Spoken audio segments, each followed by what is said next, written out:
The most painful and dangerous emotion, in my opinion, is shame. It is the emotion responsible for the most harm to both society and the individual themselves. This video essay will delve into what shame is, how it can manifest itself, and its consequences. So what is shame? Shame is a strong negative emotion directed towards the self. The best way I find to define it is to contrast it with guilt. For instance, say I stole cash from your wallet. If I felt guilty about doing so, in addition to whatever feelings I may have, there would be thoughts like, I did a bad thing, stealing is wrong, or so-and-so is going to be hurt when they see the money is missing. The key point being that my attention is focused on the action that I did. Whereas if I felt shame about the theft, I would instead have thoughts like, I'm a terrible person, I'm a thief, I'm a piece of shit, with the focus being on self-reproach and identity rather than on the action that I've committed.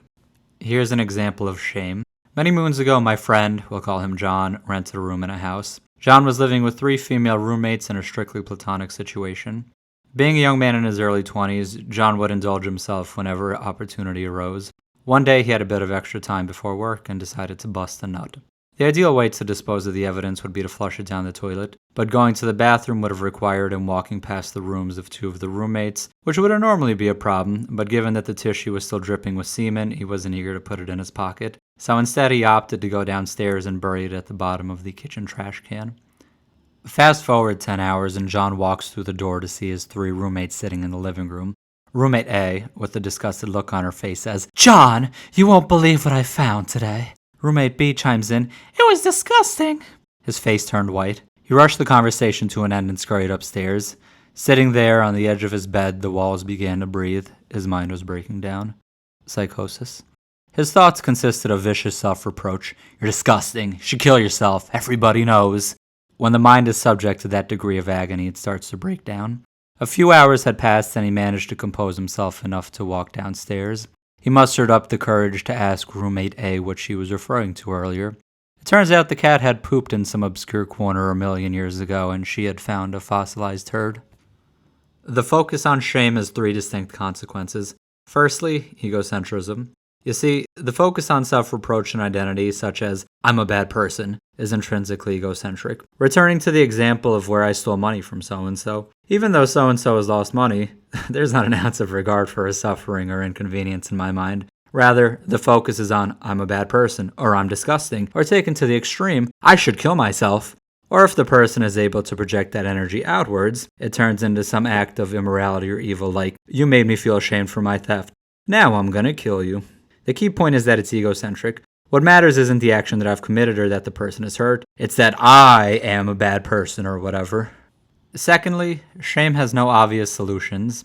If I feel guilty about stealing money, I can make amends. Hopefully so-and-so can forgive me, or maybe I can abstain for future theft, or at the very least I can forgive myself and come to some sort of moral and emotional conclusion.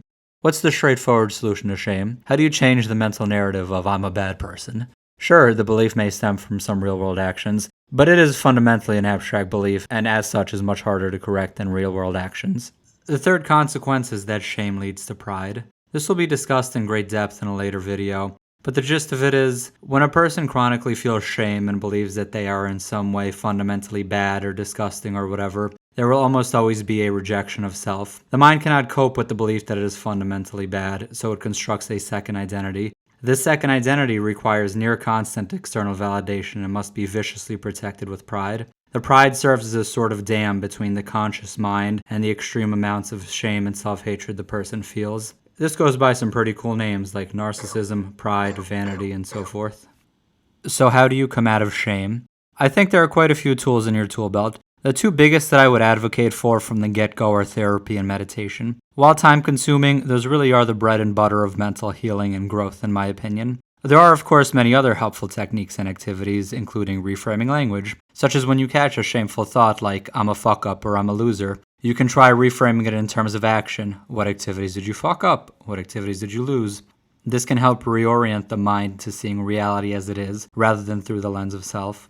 As painful as the healing journey may be, it is worth the time and emotional effort. On the other end lies the life that you've been hoping to live.